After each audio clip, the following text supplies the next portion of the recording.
nous commençons aujourd'hui un webinaire axé autour du contrat responsable pour REPAM. Nous allons attendre, je vois que le nombre de participants augmente. Nous allons laisser un petit peu de temps à chacun pour se connecter avant de commencer et de préparer le dispositif qui est là pour vous accueillir. Je vous présenterai aussi les personnes présentes autour de la table et celles qui sont aussi dans les coulisses pour nous aider. On monte un petit peu, on est à 200 participants. Je vous conseille, si vous souhaitez nous dire bonjour directement, bonjour Rama, que je connaissais, avec qui j'ai travaillé il y a longtemps. On vous conseille de nous dire bonjour via la discussion. Si vous avez des questions à poser, en revanche, vous avez le petit onglet Q&R qui est situé en bas de votre écran. Ici, vous verrez toutes les questions déjà traitées ou pas. Bonjour à tous, bonjour.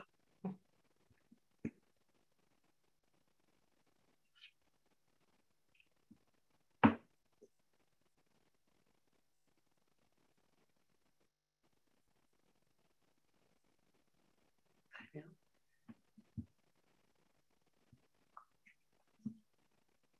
Je ne crois pas que tu... Ah si, tu peux pas.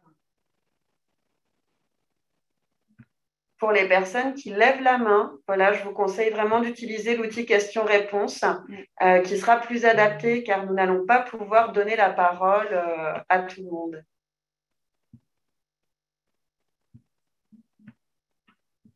Ça a l'air de fonctionner. Émilie, tu me confirmes que ça fonctionne? Pour l'instant, oui. N'hésitez pas à le dire si vous avez des problèmes de son ou de connexion. Tout à fait.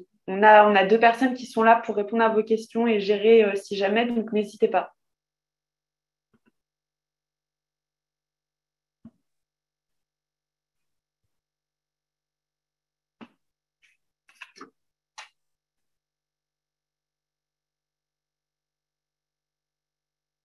On laisse encore un petit temps d'arrivée pour chacun, pour que tout le monde puisse prendre ses marques. Alors, pour enlever les masques, ça ne sera malheureusement pas possible aujourd'hui. Toujours pour le contexte qu'on a, nous allons essayer d'articuler le plus possible.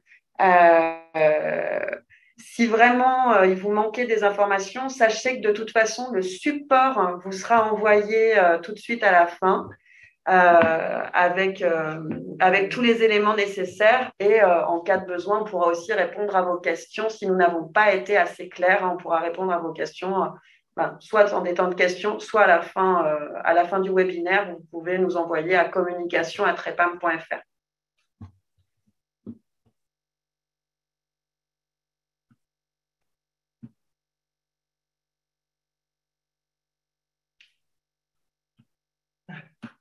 Je vois que nous avons une question sur une rediffusion. Je laisserai Sarah y répondre parce que je ne sais pas. J'avoue que je ne sais pas. Il est 10h33, je vous propose de commencer. Donc, pour revenir, pour simplement me présenter, moi je suis Marianne Etcheverry, je suis responsable de la gestion santé chez REPAM. Aujourd'hui, nous avons le plaisir de vous recevoir autour de la thématique du contrat responsable. Bien le maîtriser vous permettra de bien conseiller vos clients. Dans cette présentation, je suis accompagnée de 3 personnes. Émilie, qui est notre juriste. Bonjour. Sandrine, qui est responsable du service prestation, d'un des services prestation. Et Sylvie, qui est responsable du service adhésion individuelle. Bonjour. Le sujet que nous allons aborder fait partie des suggestions qui ont été faites par les courtiers lors de la réponse au sondage de l'année dernière. Au niveau du dispositif, certains ont déjà l'habitude parce qu'ils ont déjà participé au webinaire que nous animons régulièrement. Vous avez en coulisses 2 panélistes, Angélique et Sarah. Donc Angélique est une de nos expertes prestations et Sarah, vous avez l'habitude, c'est notre chef de projet communication. Elles seront là pour répondre aux questions en coulisses et nous aider, nous signaler s'il y a aussi des problèmes de son ou d'image. Pour vous présenter le programme, je vais déjà commencer à partager le support. Hop. Nous passons d'abord sur un préambule, à savoir sur la PUMA, la protection maladie, et la CSS. C'est un peu l'essentiel à connaître avant de pouvoir proposer un contrat responsable. Ensuite, nous parlerons du contrat responsable au travers de 4 dates fondatrices du contrat responsable. Tout d'abord, ses origines. Ensuite, Émilie vous parlera de l'accord national interprofessionnel et de la notion de CAS qui est aujourd'hui devenue le DPT-AM. À la suite de cela, on aura un premier temps de réponse à vos questions. Ariane, je me permets de te couper. Tu n'as pas partagé ton écran, il ne voit pas le. Bêtise, excusez-moi. Heureusement qu'Émilie est présente parce que je n'ai pas partagé. Je vous demande juste un instant. Écran partagé. C'est celui-là, ouais. Pardon. Normalement, ça devrait être bon. Ça devrait être bon. Maintenant, je vais le remettre comme ça. C'est du direct et c'est le premier. Voilà. Maintenant, vous devez pouvoir voir l'ordre du jour. Donc, suite au premier temps de questions, nous aborderons le 100% santé. C'est Sandrine qui vous présentera tout ça, ce gros morceau qu'est le 100% santé. Émilie ensuite fera une brève synthèse sur le contrat responsable. À la suite de ça, il y aura un nouveau temps de questions. Et enfin, c'est Sylvie qui vous présentera la RIA, ses contours et impact opérationnel. À la suite de cette présentation, on aura un troisième temps de questions qui sera suivi d'un quiz, un moment un peu plus, entre guillemets, ludique, qui permettra de voir si vous avez retenu ce que nous avons dit. Je vous propose donc de rentrer dans le vif du sujet au travers d'un préambule qui est la PUMA. La PUMA, qu'est-ce que c'est ? C'est la protection universelle maladie. En fait, avant de proposer un contrat mutuel à quelqu'un, il est important de savoir s'il a bien des droits ouverts. Donc, la PUMA elle est entrée en application le 1er janvier 2016 en remplacement de la CMU de base. Son principe, c'est que toute personne qui travaille ou réside en France de manière stable et régulière a droit à la prise en charge de ses frais de santé à titre personnel et de manière continue tout au long de sa vie. Les objectifs de la PUMA initialement, c'est une simplification des conditions d'ouverture de droit et de favoriser la continuité de droit. En fait, avec ce dispositif, on n'a plus besoin de justifier d'une activité minimale. Seul l'exercice d'une activité professionnelle est pris en compte. Ainsi, un travailleur non salarié va pouvoir être pris en charge dès le début de son activité. Et une personne sans activité professionnelle pourra bénéficier de la prise en charge de ses soins au titre d'une résidence stable en France. Les impacts de cette PUMA, qui dit simplification, dit allègement des démarches. C'est un gain en temps et en sérénité pour les usagers. Ainsi, le risque de rupture de droit est maîtrisé. Il n'est plus nécessaire de fournir des justificatifs chaque année. Certaines personnes devaient fournir ça tous les ans. Il n'y a plus d'incidence non plus, des changements de situation personnelle pour les assurés sans activité professionnelle. On avait souvent des personnes en situation de veuvage ou de séparation qui devaient faire des démarches pour récupérer leur propre numéro de sécurité sociale, ce qui ajoutait à la difficulté de la situation. Le deuxième impact de la PUMA, c'est la suppression progressive du statut d'ayant droit, ce qui permet une autonomie pour chacun et de respecter la confidentialité. En fait, chacun va pouvoir recevoir ses remboursements sur son propre compte bancaire, il va pouvoir recevoir ses propres décomptes et avoir son propre espace amélie.fr. Cela permet d'éviter notamment des situations où des personnes n'allaient pas se faire soigner de peur que l'ouvrant droit ait l'information. Aujourd'hui, sur le statut d'ayant droit, seuls les mineurs continuent d'avoir ce statut. Ils pourront bénéficier d'un aménagement à leur demande à partir de 16 ans. Ça peut servir dans le cas d'enfants, de jeunes adultes qui vont quitter le foyer, très tôt et qui pourraient faire leur démarche eux-mêmes. Une fois que nous avons validé que chacun ait bien des droits, nous pouvons parler maintenant de la complémentaire santé solidaire. La complémentaire santé solidaire, la CSS, c'est une aide accordée par l'assurance maladie aux foyers à ressources modestes pour leurs dépenses de santé. Elle résulte de la fusion de l'ACS, l'aide à la complémentaire santé, et de la CMUC, qui était la couverture maladie universelle complémentaire. C'était créé le 1er novembre 2019. Les conditions pour en bénéficier sont d'avoir des droits ouverts auprès de l'assurance maladie, d'où le lien avec la PUMA, et c'est une condition de ressources. Si les revenus du foyer sont inférieurs à 753 € par mois, le dispositif est complètement gratuit. Si en revanche, ces revenus sont compris entre 753 et 1017 € par mois, on va demander une contribution. L'assurance maladie va demander une contribution financière au foyer. C'est fonction de l'âge, de la géographie, de la composition du foyer. Le maximum, c'est 30 € par mois, car le principe retenu par l'assurance maladie, c'est une complémentaire santé à 1 € par jour maximum. Ce qui est très important de voir, c'est que ce sont bien les revenus du foyer complet qui sont pris en charge dans ce calcul. Le fonctionnement, elle permet le remboursement de la part complémentaire des dépenses de santé. En fait, c'est un principe de tiers payant total sur les frais de médecins, kinés, dentistes, hôpitaux, pharmacies. Attention, il n'y a dans la CSS pas de prise en charge des dépassements d'honoraires. Si la personne ne choisit pas de passer par la CPAM, elle a l'obligation de faire appel à un organisme agréé. Souvent, ces organismes sont ceux qui, à l'époque, avaient pu gérer l'ACS, pour ceux qui ont connu. Deux petites précisions importantes. Si j'ai besoin de bénéficier de la télétransmission, ce n'est pas possible. C'est la sécurité sociale qui paye directement toutes les dépenses de santé. Ça va faire le lien avec la deuxième précision. Un salarié peut en bénéficier. Dans ce cas-là, il peut bénéficier d'une dispense d'adhésion à un contrat collectif obligatoire pendant la durée des droits à la CSS. Ce qui est important, c'est que ce salarié qui va choisir d'en bénéficier ou pas, si il est bénéficiaire de la CSS et qu'il choisit quand même de prendre le contrat collectif qui lui est proposé, parce qu'évidemment, il y a de meilleures garanties, il ne pourra pas bénéficier de la télétransmission. Donc, il faudra qu'il envoie ses décomptes à l'organisme de mutuelle. Nous en avons fini avec le préambule. Maintenant, nous allons rentrer dans le vif du sujet, c'est-à-dire le contrat responsable et son évolution au fil des réglementations et les grandes dates clés à connaître. Donc, ces dates clés sont 4 dates fondatrices qui sont les origines du contrat responsable avec une loi du 13 août 2004 qui est rentrée en vigueur au 1er janvier 2006.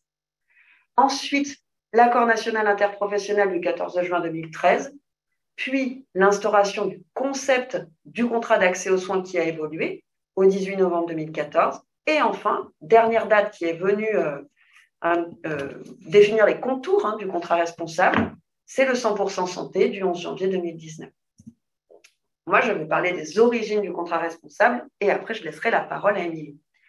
Donc, comme je l'ai évoqué, il a été instauré par la loi du 13 août 2004 relative à l'assurance maladie et son objectif était de responsabiliser l'ensemble des acteurs, à savoir à la fois les usagers et ensuite aussi les complémentaires santé. Donc, le principe, c'est le respect du parcours de soins, des participations forfaitaires, des planchers. Je vais le définir un petit peu plus après. Aux origines, le but est de favoriser le respect du parcours de soins par les patients tout en leur garantissant un niveau de prise en charge minimal. Pour être responsable, le contrat doit prendre en charge le forfait hospitalier dans son intégralité et sans limitation de durée. On voit que depuis 2006, il a beaucoup évolué dans son montant. Le ticket modérateur dans son intégralité pour les consultations et actes médicaux. Docteur, dentiste, kiné, pour les médicaments. Alors aujourd'hui, ça a évolué, mais à l'époque, c'était pour les vignettes bleues et blanches. Et le ticket modérateur pour les analyses médicales. Le contrat, pour être responsable, ne doit pas prendre en charge certaines choses, à savoir les franchises médicales et participations forfaitaires. Donc, sur les boîtes de médicaments ou sur les actes médicaux, c'est le 0,5 ou 1 € qui apparaissent régulièrement sur les décomptes. Et les pénalités de remboursement appliquées par l'assurance maladie en cas de non-respect du parcours de soins. Sur une consultation, en fait, un usager va être remboursé à hauteur de 30% de la base sécurité sociale. La pénalité s'élève à 40%. Et nous, mutuelles, nous n'avons pas le droit de rembourser ces 40%. C'est aussi à ce moment-là que va être créée la taxe sur les contrats d'assurance majorée de 7% pour les contrats non responsables. Et c'est aussi le début de l'instauration des premiers planchers de remboursement, en optique notamment. Je laisse à présent la parole à Émilie qui va vous parler de l'accord national interprofessionnel. Annie. Alors, du coup, dans le prolongement de ce que nous a expliqué Marianne, on a une deuxième grande réglementation, grande étape dans le contrat responsable. C'est donc l'accord national interprofessionnel, l'ANI, du 14 juin 2013, qui est entré en vigueur au 1er janvier 2016. Cette ANI, en fait, l'objectif principal est de protéger l'ensemble des salariés, puisqu'il a mis en place, en fait, une obligation pour les entreprises de mettre en place un contrat de complémentaire santé. Ainsi, depuis le 1er janvier 2016, comme je viens de vous l'expliquer, toutes les entreprises doivent proposer à l'ensemble de leurs salariés une complémentaire santé.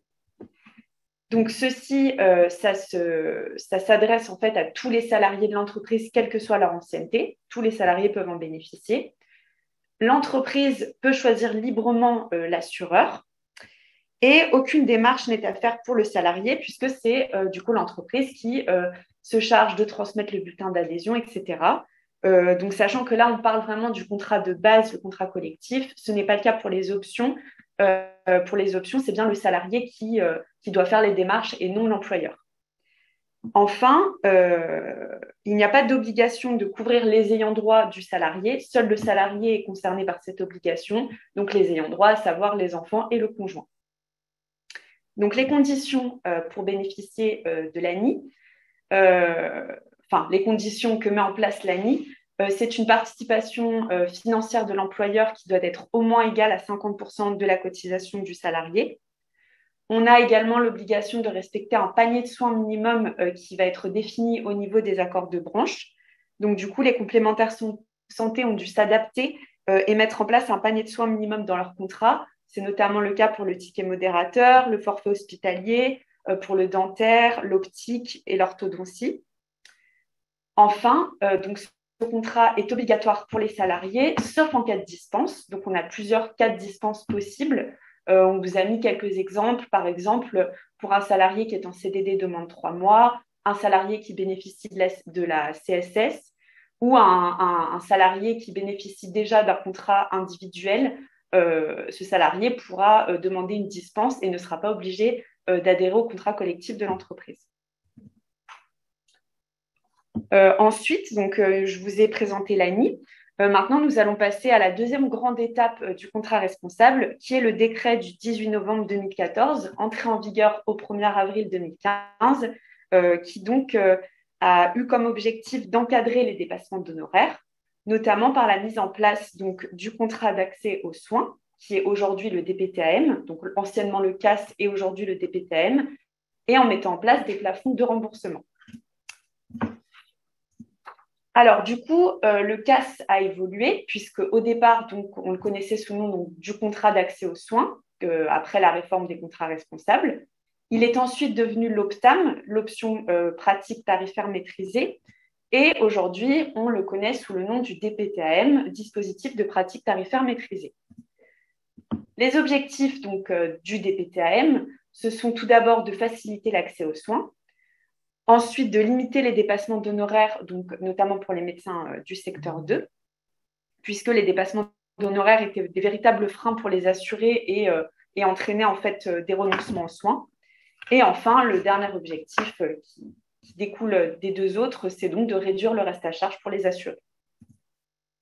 Je vous ai parlé donc des médecins du secteur 2, donc il est important de différencier les deux secteurs possibles. Donc, on a les médecins conventionnés du secteur 1, qui sont en fait tous les médecins qui ne pratiquent pas de dépassement d'honoraires. Donc, il n'y aura pas de reste à charge pour le patient, pour l'assuré.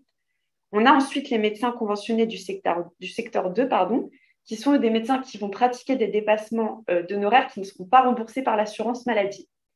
Ces médecins-là, ils peuvent adhérer du coup au DPTAM, et cela va leur imposer en fait de pratiquer des dépassements d'honoraires modérés et limités. Donc, Ces dépassements d'honoraires seront permanents, mais ils seront limités. En souscrivant au DPTM, le spécialiste s'engage donc pour une durée d'1 an renouvelable à limiter ces dépassements d'honoraires. Petite chose intéressante à savoir, en 2018, nous avions 26 000 médecins qui avaient signé le DPTM, ce qui représente quand même un taux d'adhésion de 49,6%, donc pratiquement la moitié des médecins.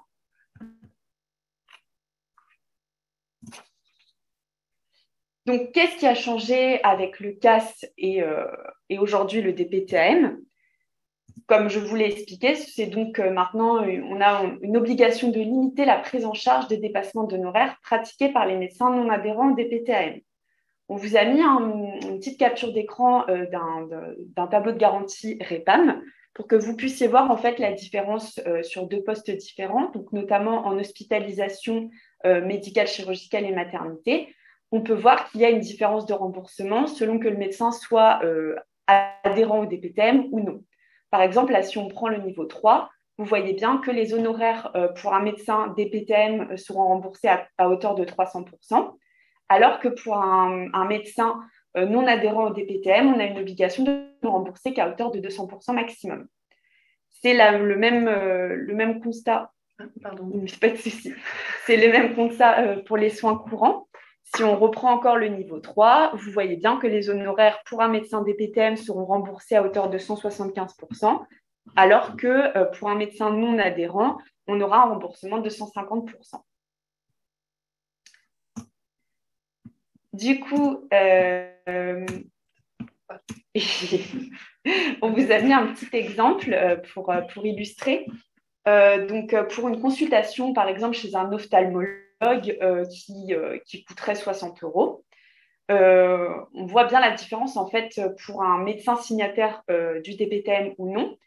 Donc, pour un ophtalmologue signataire du DPTM, la base de remboursement sera de 30 € contre 23 € pour un médecin non adhérent. Du coup, le remboursement de l'assurance maladie est de 70% de la base de remboursement. Donc, logiquement, pour un médecin adhérent au DPTM, elle sera de 21 €. Enfin, le remboursement sera de 21 €, dont 1 € de participation forfaitaire, contre 16,10 € seulement pour un médecin non adhérent au DPTM. Au même titre, le remboursement de la complémentaire santé va aussi changer. Donc, sur l'hypothèse d'une garantie à 200% de la base de remboursement, on aura un remboursement de 39 € pour un médecin DPTM contre 29,90 € pour un médecin non signataire. Ainsi, le reste à charge pour l'assuré sera différent puisqu'il sera de 1 € seulement pour un médecin adhérent, qui représente donc la participation forfaitaire, contre 14 € plus 1 € de participation forfaitaire pour un médecin non adhérent. Voilà, puisque la participation forfaitaire reste toujours due, peu importe que le médecin soit signataire ou non. Du coup, quelle est la conséquence? Eh bien, comme vous pouvez le voir, on a une moindre couverture pour l'assuré et un reste à charge plus conséquent pour un médecin non signataire du DPTM. Les conseils qu'on peut donner à l'adhérent à ce moment-là, c'est déjà de vérifier si le médecin adhère au DPTM. Et l'autre solution peut être de souscrire une surcomplémentaire non responsable qui permettrait du coup d'avoir un reste à charge moins élevé. Alors, qui peut adhérer au DPTM? Donc, tous les médecins, peu importe la spécialité, et qui sont autorisés à pratiquer des honoraires différents peuvent adhérer au DPTM. Comment savoir si un médecin adhère ou non au DPTM? En fait, vous avez un annuaire disponible sur le site de l'assurance maladie, donc sur amélie.fr. Et vous rentrez en fait les coordonnées du médecin. Et en fait, si le médecin est adhérent au DPTM, il y aura la mention honoraire avec dépassement maîtrisé, donc OPTAM, qui vous permettra de savoir si le médecin est adhérent ou non.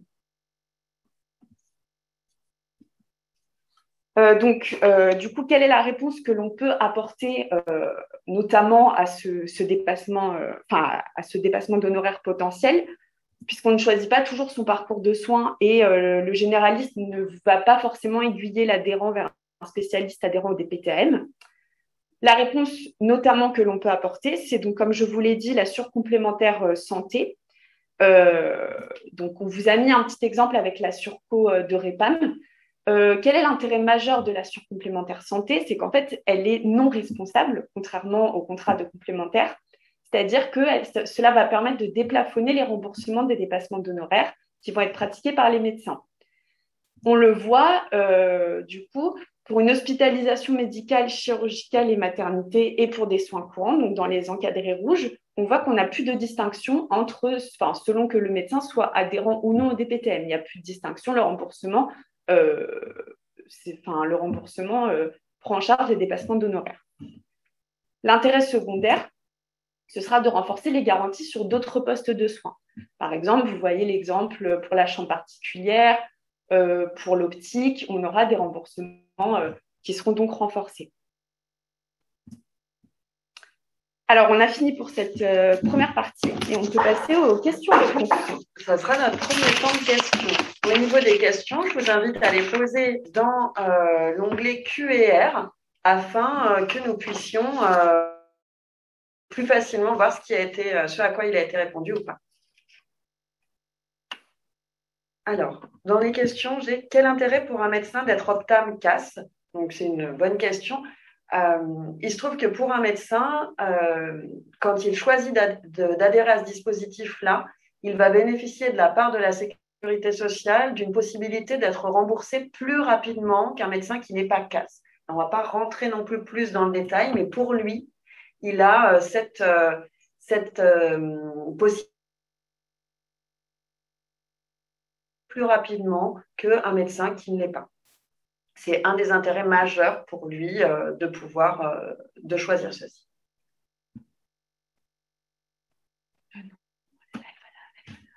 Ok. Quel est l'intérêt d'avoir une garantie de 300% et plus en secteur DPT-AM? Quel est l'intérêt d'avoir une garantie? Justement, comme le praticien a le droit d'avoir des dépassements d'honoraires, celui-ci l'adhérent va pouvoir avoir de meilleurs remboursements. Donc, il pourra avoir potentiellement un reste à charge moins élevé. C'est là l'intérêt d'avoir une garantie supérieure aux 200% en secteur des PTAM.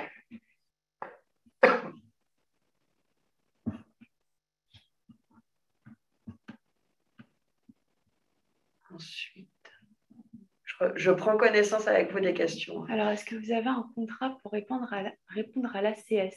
Pour répondre à l'ACS, non. L'ACS aujourd'hui n'existe plus. Ça, c'est important de le voir. Et sur la CSS, on n'a plus de contrat aujourd'hui qui va aller en complément sur un particulier. Hein. En fait, avant, on avait une surcomplémentaire ACS, puisque les complémentaires, il faut être agréé pour avoir une complémentaire ACS. Et du coup, maintenant, vu que l'ACS n'existe plus, on n'a plus ce contrat.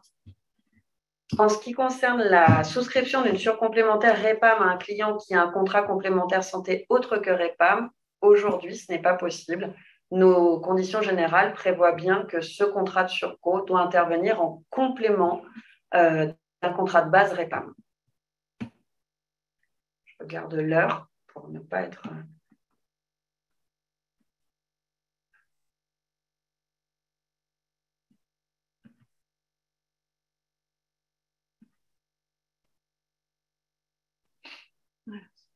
Alors, un salarié bénéficiaire en tant qu'ayant droit d'un contrat d'un de ses parents peut-il invoquer le cas de dispense de bénéfice d'un contrat individuel? Je ne comprends pas forcément la question. Si la personne est bénéficiaire du contrat de ses parents sur du collectif, là, je ne vois pas forcément. Est-ce que vous pourrez nous préciser un petit peu le détail? En fait, tu comprends comment? Un salarié en tant qu'ayant droit d'un contrat, en fait, en tant qu'ayant droit, il n'y a pas besoin d'avoir de cas de dispense puisque un ayant droit n'est pas obligé d'adhérer au contrat. Enfin, après, peut-être que j'ai mal compris, hein, mais je veux dire, on a le droit, c'est le salarié qui a une obligation d'adhérer au contrat de complémentaire d'entreprise. C'est pour ça qu'il peut invoquer un cas de dispense. En revanche, un ayant droit, il peut sortir du contrat quand il le souhaite, en fait.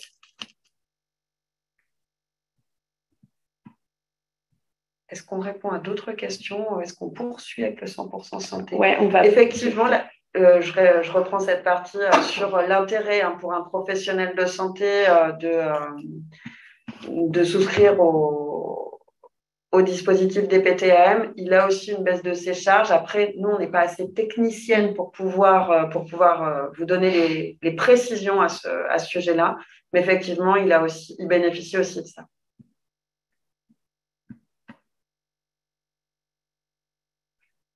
Nous allons passer à la suite. On va terminer avec ce temps de questions. On reprendra tout de suite après le DPTAM. Et je vais laisser la parole, si ça veut bien fonctionner, à Sandrine, qui va vous présenter le 100% santé. Eh bien, oui, moi, je vais essayer de vous présenter le 100% santé avec une voix fluide. Je suis un petit peu stressée.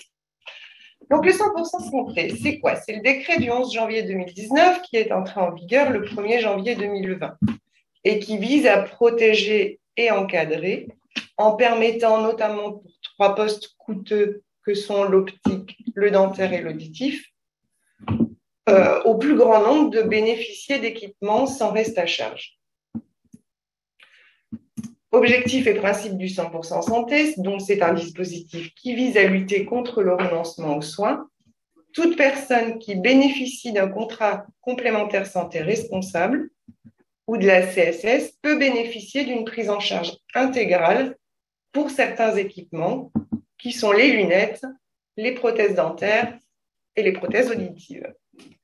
Le 100% santé, c'est le fruit d'un effort partagé entre les professionnels de santé avec l'instauration de prix limites de vente définis réglementairement sur les équipements du 100% santé, l'assurance maladie qui a augmenté sa base de remboursement et les organismes complémentaires qui sont maintenant dans l'obligation de compléter le remboursement de l'assurance maladie afin d'aboutir à un reste à charge zéro pour l'assuré. On va voir un peu plus en détail les différents postes, en commençant par le poste optique. Le poste optique, l'entrée en vigueur, c'était le 1er janvier 2020. 2 paniers de soins ont été créés en optique, le panier A qui compose le 100% santé et le panier B pour lequel le tarif est libre. En optique, et c'est le seul des 3 postes concernés, il est possible de mixer les paniers. Vous pouvez parfaitement prendre vos verres dans le 100% santé et une monture hors offre du 100% santé, et l'inverse est possible également. Quelles obligations pour les opticiens? Donc, les opticiens doivent présenter un devis normalisé comportant au minimum un équipement du 100% santé afin de laisser le choix à leurs clients de soit partir sur un équipement avec du reste à charge ou au contraire un équipement entièrement pris en charge.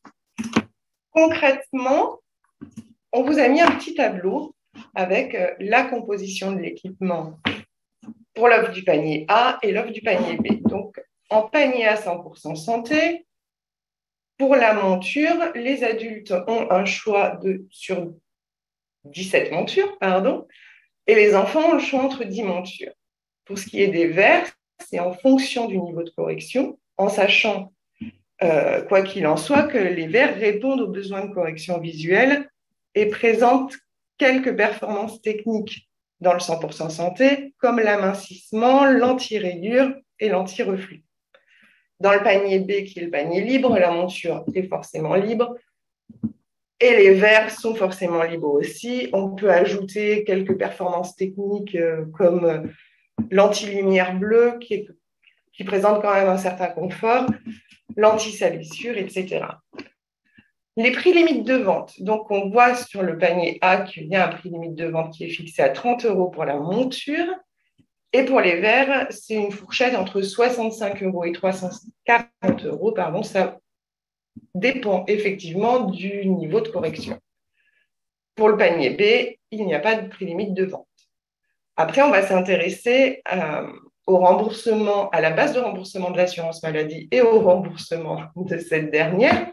On voit bien que pour le panier A, la monture a une base de remboursement à 9 € pour un remboursement de 5,40 €. Et quand on descend au panier B, En tarif libre, la sécurité sociale, sa base de remboursement est de 0,05 centimes d'euros pour un remboursement de 0,03 centimes d'euros. Idem pour la monture et les verres en panier libre.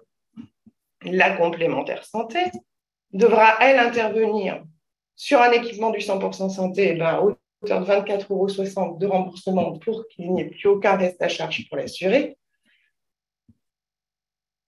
Sur les verres, ça sera forcément en fonction de la correction, mais pareil, quoi qu'il en soit, la complémentaire santé se doit d'intervenir pour qu'il n'y ait aucun reste à charge pour l'assuré. Par contre, en panier libre, depuis l'instauration du 100% santé, ça avait commencé un petit peu avant avec l'encadrement de la limitation de la prise en charge de la monture. Depuis le 100% santé, c'est 100 € maximum dans le cadre d'un contrat responsable. Et pour le panier B, pour les verres, c'est en fonction du niveau de correction et il y a des planchers et des plafonds qui sont définis dans le décret. Voilà. Point important à savoir, aucune prise en charge d'une monture seule. En fait, comme on intervient en complément de l'assurance maladie, on ne rembourse pas une monture seule sans verre.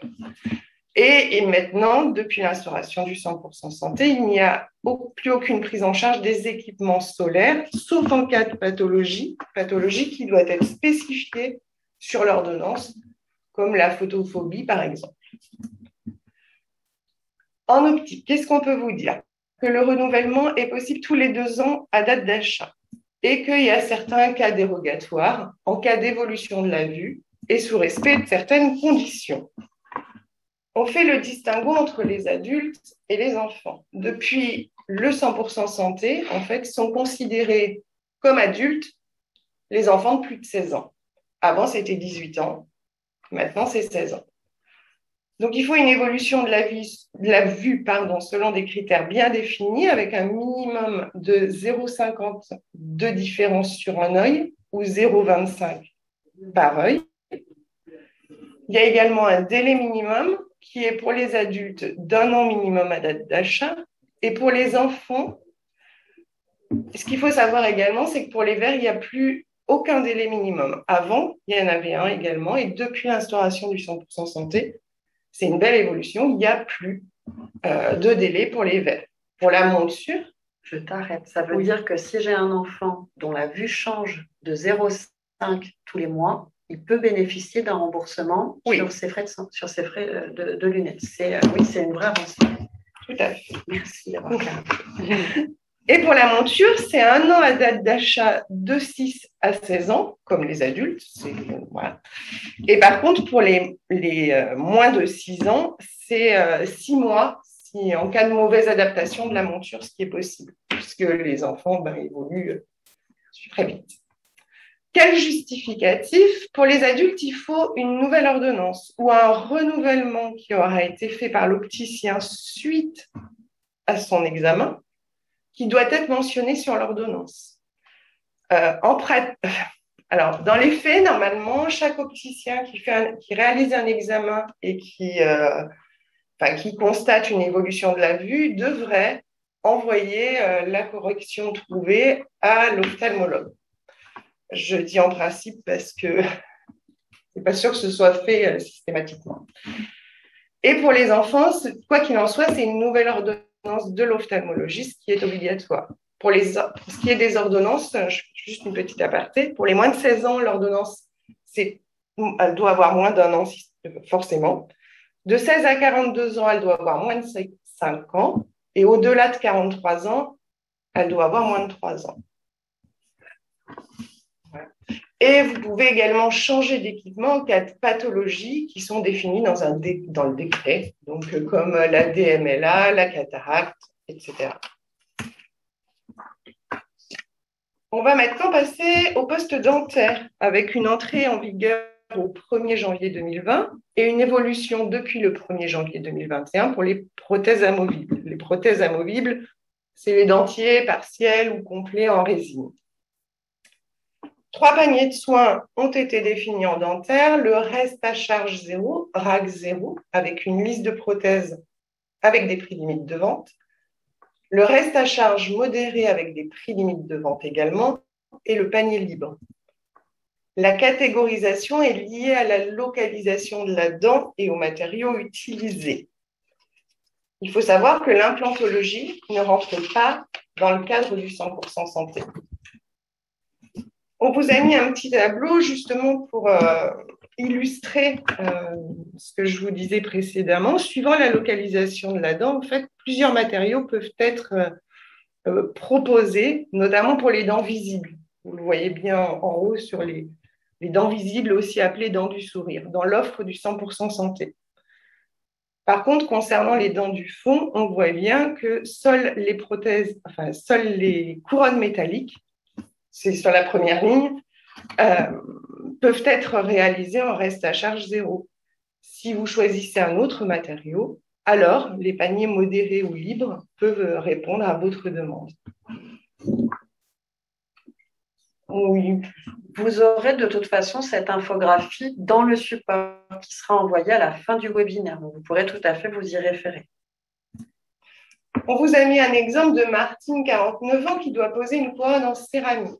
Avant la réforme, Martine aurait payé sa couronne 550 €. Après la réforme, donc depuis le 1er janvier 2020, et sous condition qu'elle ait choisi une couronne dans le panier 100% santé, Martine paye sa couronne 500 € correspondant au prix limite de vente. L'assurance maladie, avant la réforme, aurait remboursé 75 € contre 84 € maintenant. On voit l'évolution de son remboursement. Et la complémentaire santé, remboursée en moyenne 280 € avant la réforme pour un reste à charge 295 €. Et depuis la réforme, la complémentaire santé est dans l'obligation, quoi qu'il en soit, de compléter le remboursement de l'assurance maladie, donc à hauteur de 416 €, pour arriver à un reste à charge zéro pour l'adhérent. Enfin, on va passer sur le dernier poste qui est l'audiologie. Là, qui est entré en vigueur le décret le 1er janvier 2021. C'est assez récent, le plus récent.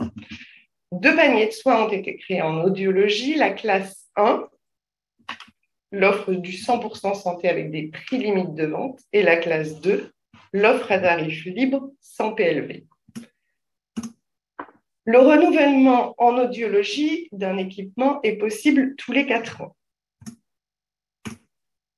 Pareil, on vous a mis un petit tableau avec la composition de l'équipement. Donc, l'équipement de classe 1, c'est un large choix d'appareils aux caractéristiques variées. Ce peut être des intra-auriculaires, des contours d'oreilles à écouteurs déportés et une garantie de 4 ans qui correspond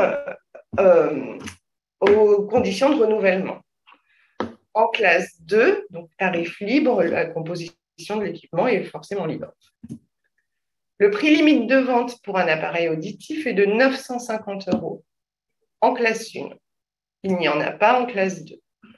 L'assurance maladie, par contre, en audiologie, a la même base de remboursement que ce soit de la classe 1 ou de la classe 2, et le même remboursement, c'est-à-dire 240 €.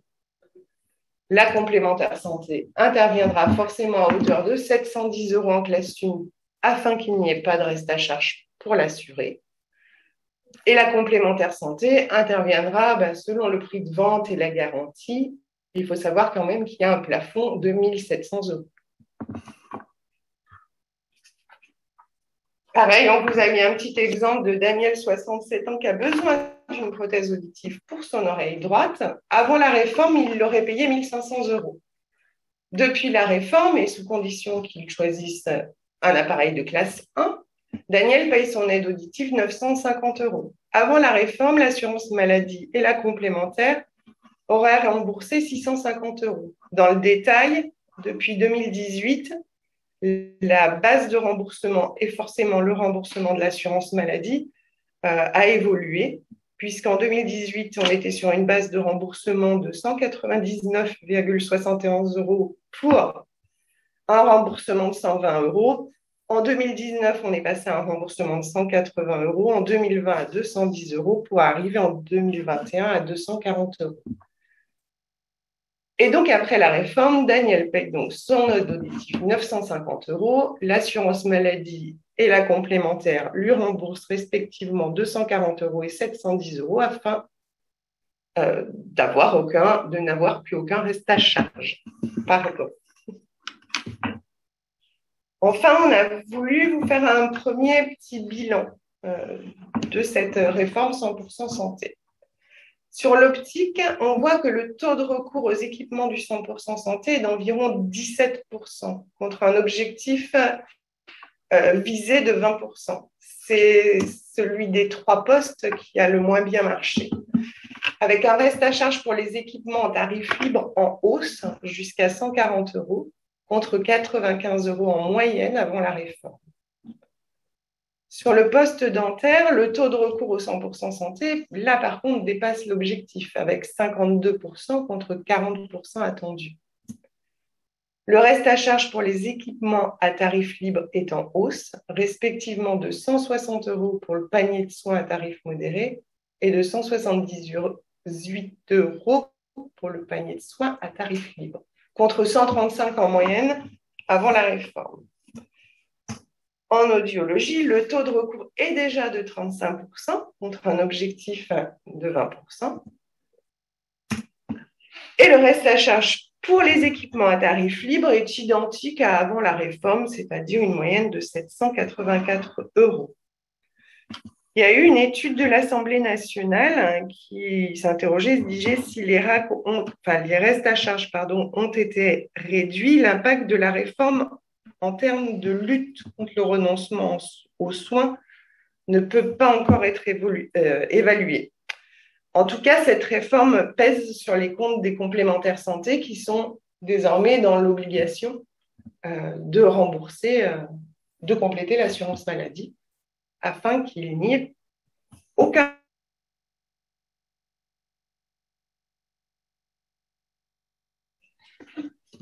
Nous allons donc passer au deuxième temps de questions. Je vois que beaucoup de questions ont trouvé une réponse grâce à Angélique et Sarah.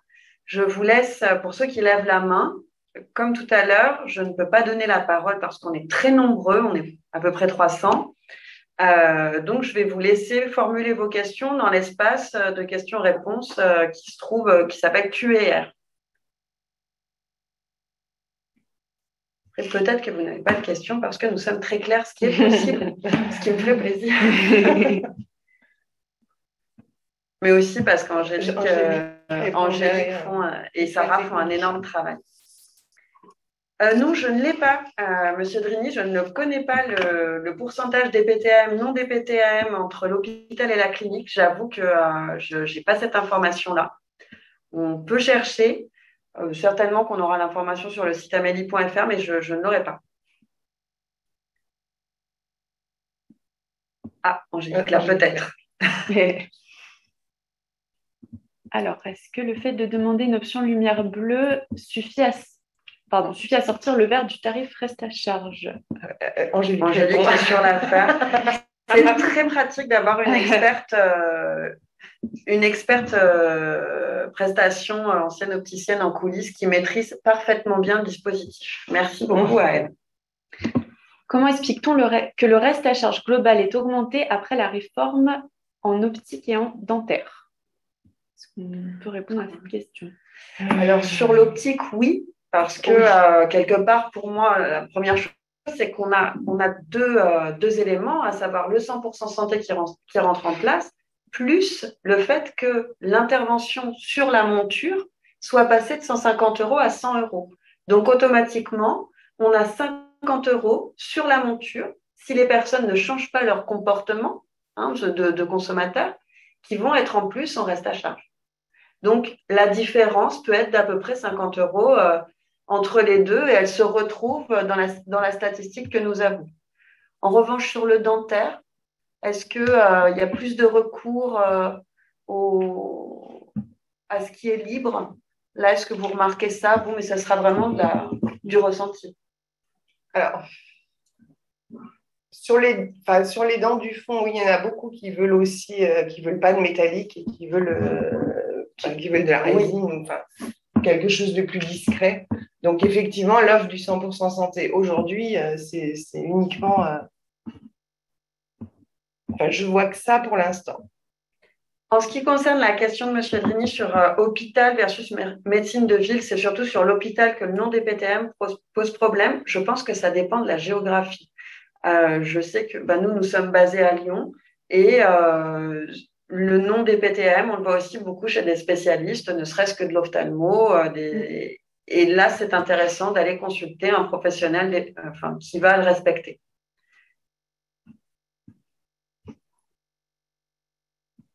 En ce qui concerne les plafonds de dépassement modérés, peut-être qu'Angélique aura les informations précises en coulisses. Le plafond de 1 700 €, il me semble que c'est par oreille. C'est par oreille. C'est par oreille. Donc, en auditif, 1 700 € par oreille. C'est important.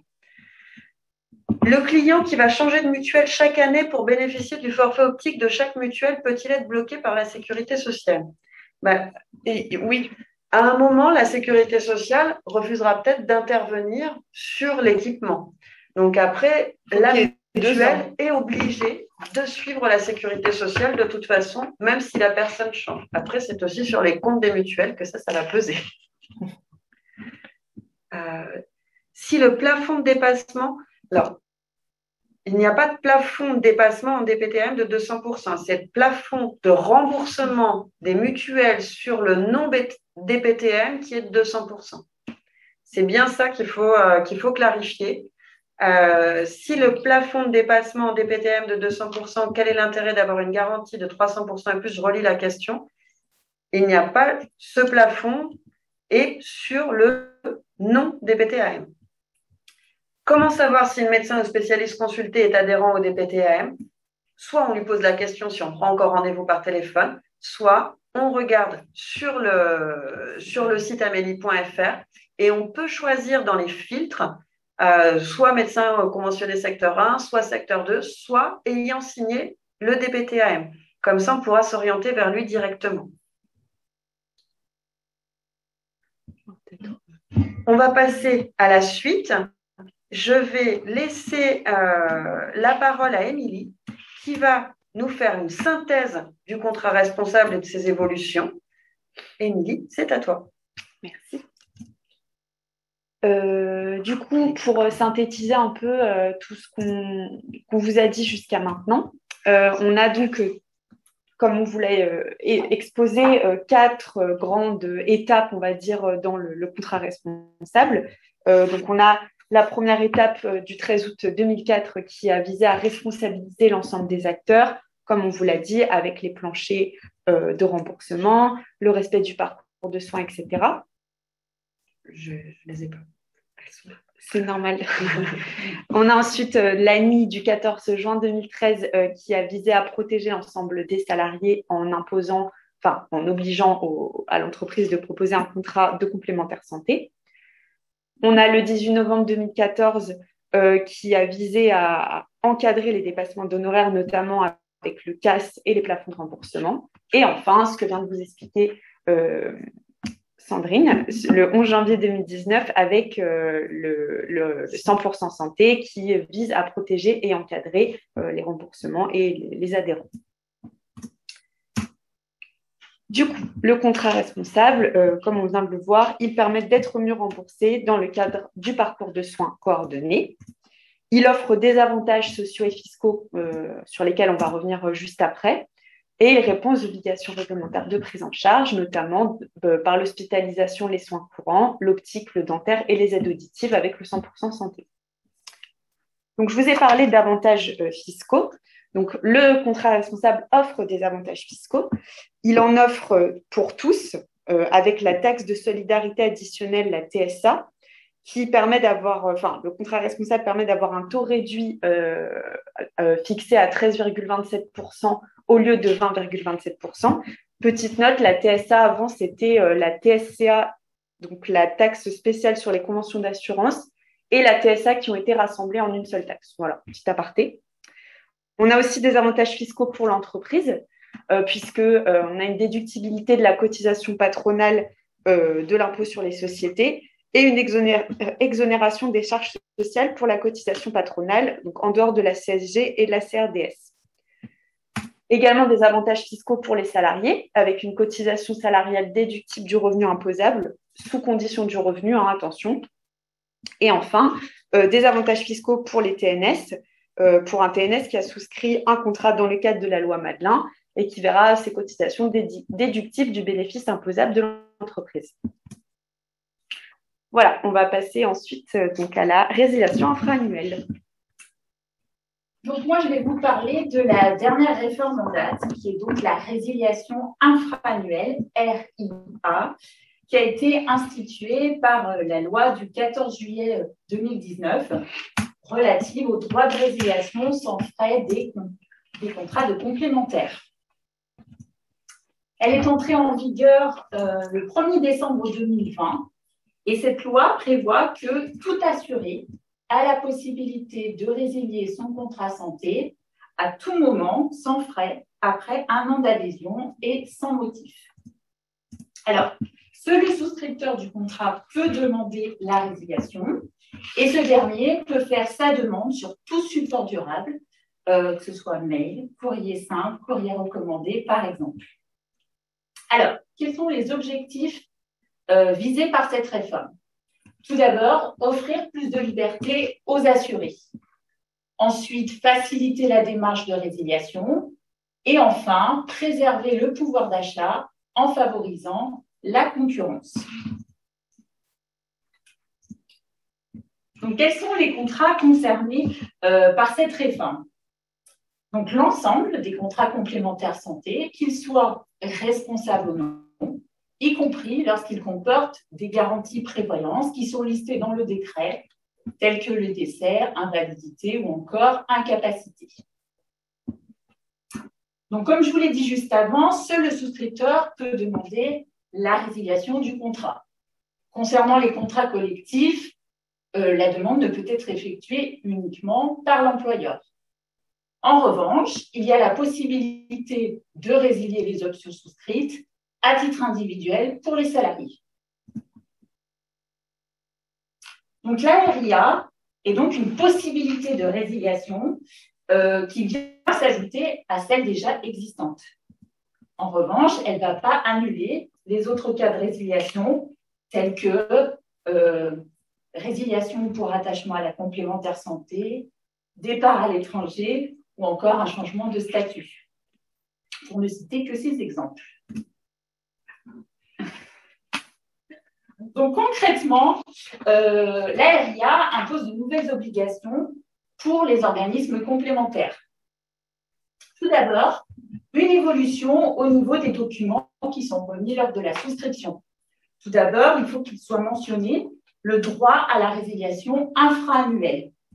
Donc, en plus de cette mention de la RIA, il y a une obligation de faire figurer une information sur le montant et la composition des frais de gestion, sur le montant des cotisations afférentes à ces garanties et sur le rapport sinistre-prime. Donc, quelles sont les obligations dans le cadre d'une résiliation reçue dans le cadre de la RIA? Tout d'abord, accuser réception de la demande de résiliation avec une prise d'effet à date de réception à J plus 1 mois. Ensuite, rembourser le trop perçu de la cotisation prélevée dans un délai de 30 jours à compter de la date d'effet de la résiliation. Et enfin, quelles sont les obligations dans le cas d'une nouvelle adhésion reçue suite à la RIA? Donc, tout d'abord, gérer la résiliation du contrat en cours si le souscripteur, bien évidemment, en fait la demande. Petit aparté, lorsque le demandeur est un bénéficiaire qui vient s'ajouter à un contrat existant, là, l'organisme ne va pas gérer la résiliation auprès de l'autre assureur. Et enfin, une obligation d'assurer la continuité de la couverture.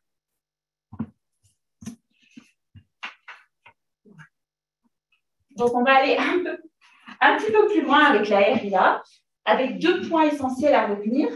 Alors, tout d'abord, il y a un traitement différent entre les contrats individuels et les contrats collectifs. En effet, le contrat individuel, il y a une résiliation possible en cours de mois. Je vous donne un exemple. J'envoie ma demande de résiliation au 15 septembre, je pourrais résilier au 15 octobre. Pour les contrats collectifs, il y a une résiliation possible au premier jour du mois. Toujours un exemple. J'envoie ma demande de résiliation au 15 septembre. La résiliation pourrait être effective au 1er novembre. Petit aparté juste là-dessus. Pour les contrats individuels, c'est vrai qu'il est bien de privilégier une radiation au premier jour du mois. Par exemple, voilà, demander la résiliation le 25, en sachant qu'il y aura 5 jours de prorata. Voilà, c'est plus facile. C'est plus facile en termes de gestion, que ce soit pour l'adhérent ou que ce soit pour la complémentaire, de gérer la résiliation lorsque c'est au premier jour du mois. Ça évite à l'adhérent d'attendre un remboursement de 5 jours pendant encore 30 jours. Tout à fait. Ça, c'est quand même pratique. Tout à fait. Ensuite, au niveau du mandat de résiliation. Alors, que se passe-t-il si le mandat est incomplet? Donc, la résiliation sera empêchée ou retardée. Donc, je vous conseille à ce que figure bien sur le mandat le nom de l'organisme mandaté pour gérer la résiliation, ainsi que les références du contrat en cours, telles que coordonnées de l'assureur, numéro du contrat ou encore date d'effet. Les coordonnées de l'assureur, effectivement, c'est un vrai plus de valider qu'elles soient bien exactes et ça évite des allers-retours. Je sais qu'en gestion, au niveau du service de CIBI, ils font des recherches des fois. Quand on a des NPAI, ça peut nous arriver. Donc, c'est vrai que de valider les coordonnées, c'est un plus pour tout le monde. Ainsi que la date d'effet pour bien s'assurer qu'on a bien les 1 an de souscription. Donc maintenant, nous allons voir comment ça se passe concrètement, la gestion de la RIA à REPAM. Donc là, dans le cas où nous avons une adhésion avec résiliation de l'ancien contrat par REPAM. Donc, un petit schéma.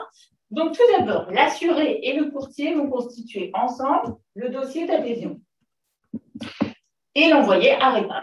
Nous allons vérifier si le dossier est bien complet.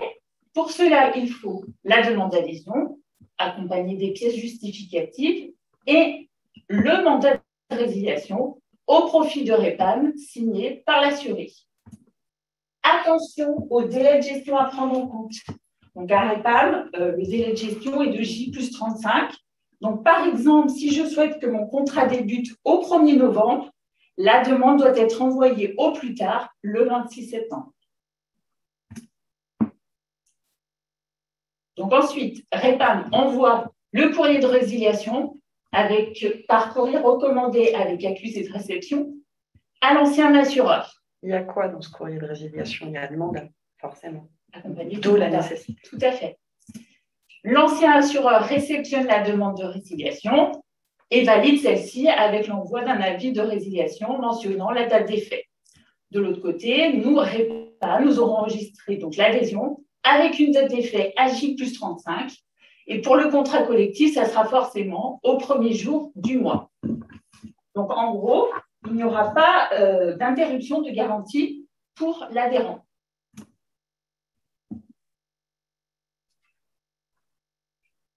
Maintenant, dans le cas où une résiliation est reçue directement de l'adhérent.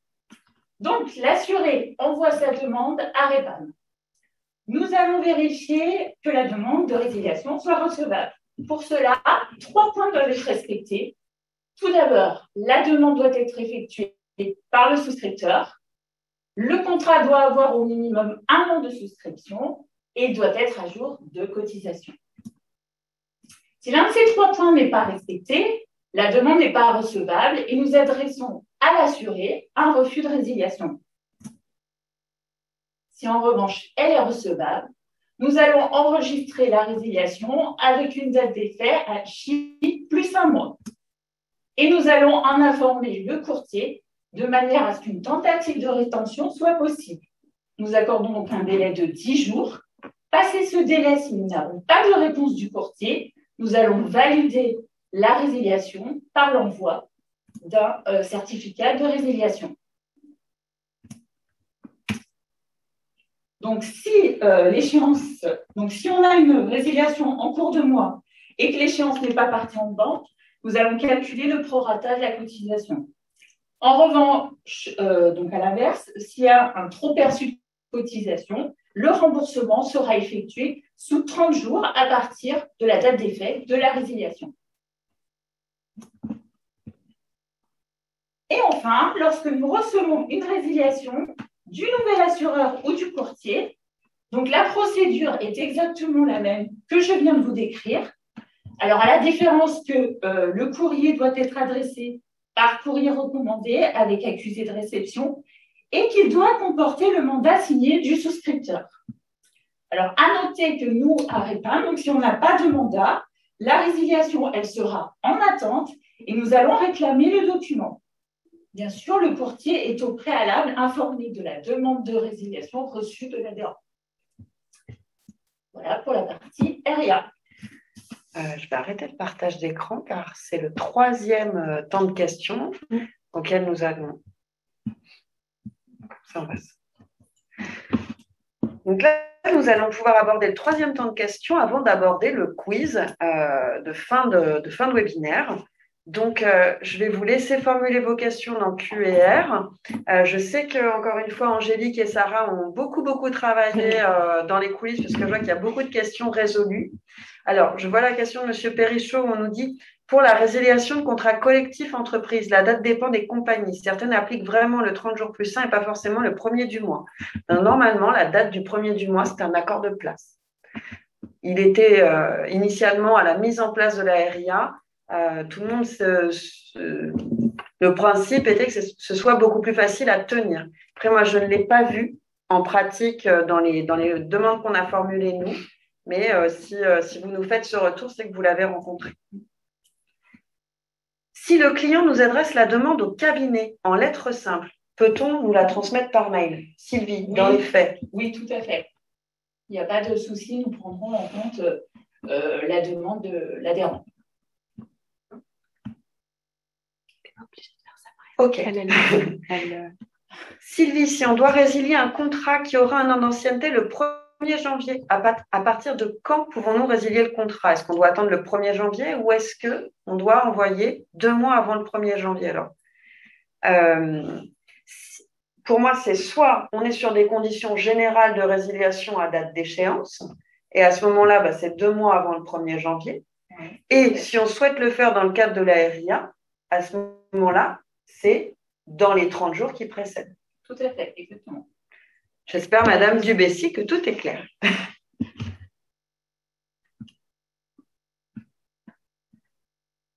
Avez-vous d'autres questions? Alors, je vois qu'on avait une question dans la discussion. Est-ce qu'on adapte nous-mêmes la date de début si le nouveau contrat est en retard? Oui, tout à fait. Si au cas, nous, lors de la souscription, on fait en sorte que la date d'effet du contrat corresponde à la date de résiliation auprès de l'autre compagnie. Ça nous arrive régulièrement. Donc, très régulièrement, effectivement, nous décalons la date d'effet du contrat lorsque la résiliation n'est pas effective de l'autre côté.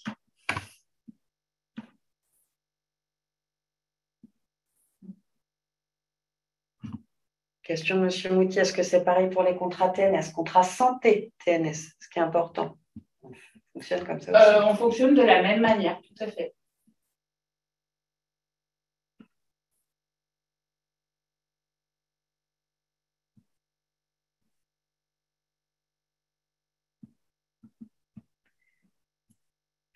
Parfait. Comme nous n'avons plus de questions, ce que je vous propose, c'est de passer au quiz. De toute façon, si vous avez... Ah, on en a quelques-unes. Donc, pour les contrats, la RIA est valable également pour les contrats prévoyance. La réponse est non. Elle ne s'applique pas pour les contrats prévoyance. Et au niveau des délais, un contrat de 11 mois résilié au 1 de l'année, c'est un peu la même question que tout à l'heure, Sylvie. Un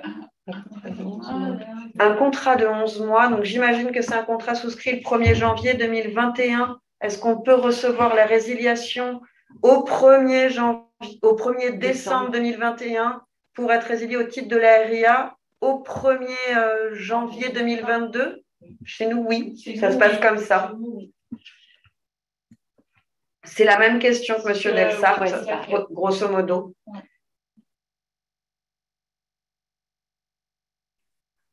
Alors, Madame Chauchon, sur la règle générale des dépassements à hauteur de 200% sur le DPTAM, je ne pourrai pas vous répondre. On aura à faire quelques recherches, je pense. Nous allons passer au quiz. Je vais partager avec vous le sondage. Je vous lirai les questions, je vous laisserai le temps de répondre et on fera un petit bilan à la fin avec les réponses aux questions.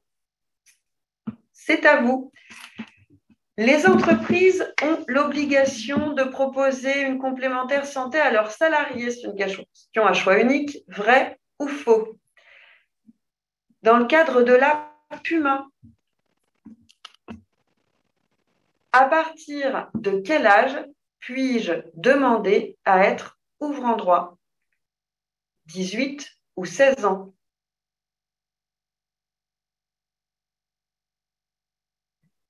Pour l'instant, je vois que vous ne répondez pas au quiz ou je n'ai pas les stats. C'est peut-être ça met du temps, je crois. Ça met un petit peu de temps. Émilie a plus d'habitude que moi de fonctionner comme ça, donc je me réfère à celle qui a l'expérience.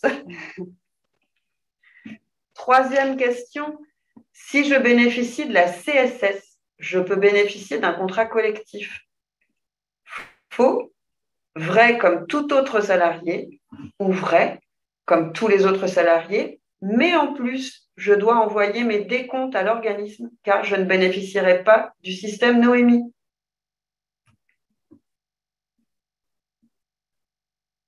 Quatrième question, quels sont les objectifs du CAS, Optam, DPT-AM? Là, on peut avoir plusieurs réponses. Faciliter l'accès aux soins, limiter les dépassements d'honoraires des médecins du secteur 2 notamment, réduire le reste à charge des assurés, simplifier les conditions d'ouverture de droits.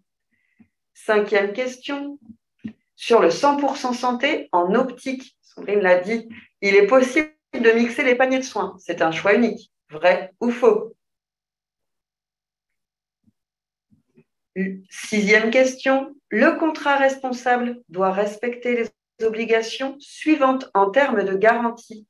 Là, c'est un choix multiple aussi.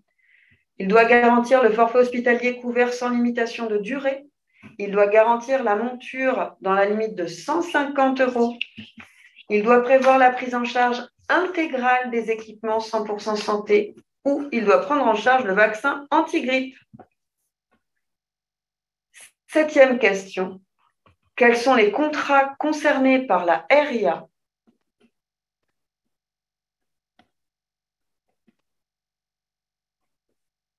Là aussi, c'est un choix multiple. Seulement les contrats individuels, pardon, j'ai bugué, les contrats individuels et collectifs ou tous les contrats de santé, de complémentaire santé responsables ou non, y compris lorsqu'ils comportent des garanties prévoyance listées dans le décret décès, invalidité, incapacité. Et ensuite, quelles sont les conditions pour la recevabilité d'une résiliation dans le cadre de la RIA? C'est un choix multiple aussi. La demande doit être faite par le souscripteur. Le contrat doit avoir au moins 2 ans d'ancienneté. La demande de résiliation doit être adressée par courrier postal avec recommandé ou le contrat doit être à jour de cotisation. Je vous laisse un petit peu de temps pour répondre aux questions. Je vais aller rechercher les réponses. Ça doit être ici. Voilà. Il a partagé.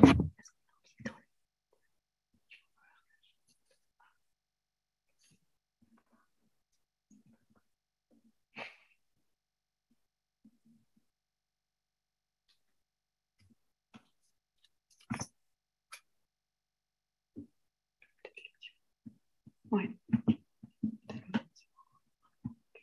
Ce que je vais faire. Ouais, voilà. À la fin du quiz, je ne sais plus où il est d'ailleurs, ce quiz, je l'ai perdu. Je vais mettre fin au sondage.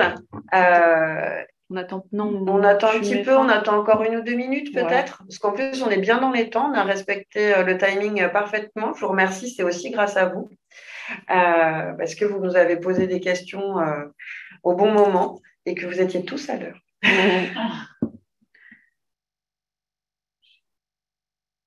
Alors.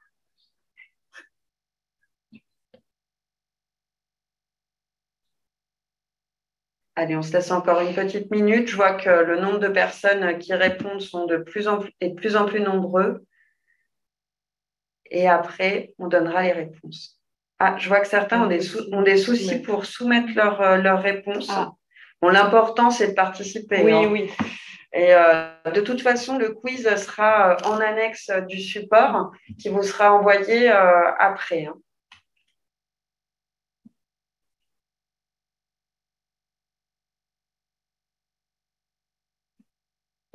Sarah dit pas de note. Merci, Sarah. Vous n'êtes pas notée, vous inquiétez pas. Allez, je vois que là, ça n'a pas avancé depuis un petit moment, donc je vais mettre fin au sondage. Je vais repartager. Du coup, tu m'as dit qu'il valait mieux que je partage le support, ce serait plus simple. Donc, je vais repartager simplement. Non, même pas. Juste lire les... Okay. Enfin, comme tu veux, fais comme tu le sens. Je vais simplement vous lire les réponses dans ce cas-là. Alors, hop. Pour la première question, les entreprises ont l'obligation de proposer une complémentaire santé à leurs salariés. Eh bien, c'était vrai. En ce qui concerne l'âge à partir duquel je peux demander à être ouvrant droit dans le cadre de la PUMA, c'est 16 ans. Si je bénéficie de la complémentaire santé solidaire, je peux bénéficier d'un contrat collectif. Eh bien, la réponse est vraie comme tous les autres salariés, mais je dois envoyer mes décomptes à l'organisme car je ne bénéficierai pas du système Noémie.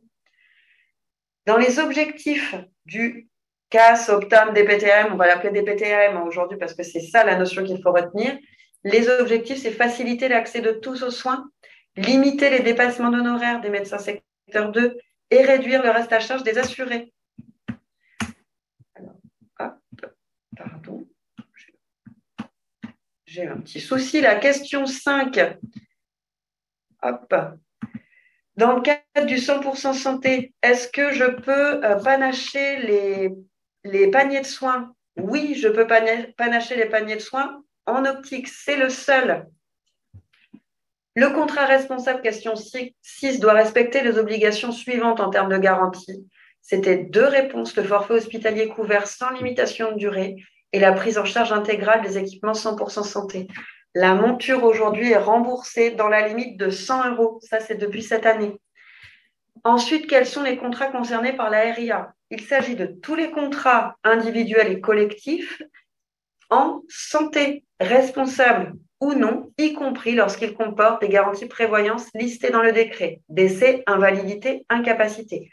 Les contrats de prévoyance pure ne sont pas concernés. Et quelles sont les conditions pour la recevabilité d'une résiliation dans le cadre de la RIA? La demande doit être faite par le souscripteur et le contrat doit être à jour de cotisation. Le contrat doit, en fait, dans les questions pièges, on avait un contrat qui doit avoir au moins 1 an d'ancienneté et la demande de résiliation peut être adressée par tout support durable.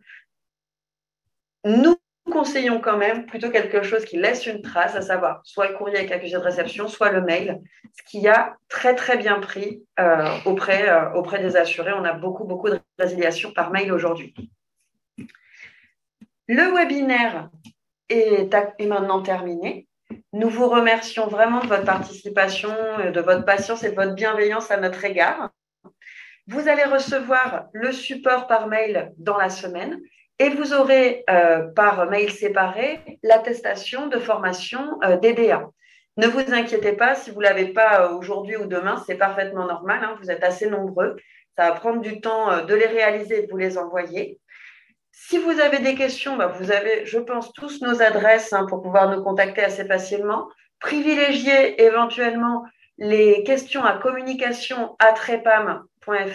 Elles nous seront transmises rapidement et on y répondra dans la semaine. En tout cas, on fera de notre mieux pour tout ça. Les filles, si vous voulez dire quelque chose. Merci à tous. Merci à tous. Passez une très bonne journée.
Je reprends juste la parole parce que la question a été posée. Est-ce qu'on aura un questionnaire de satisfaction à vous faire remplir? Oui, vous allez recevoir un mail de notre part avec un questionnaire de satisfaction où vous nous évaluerez.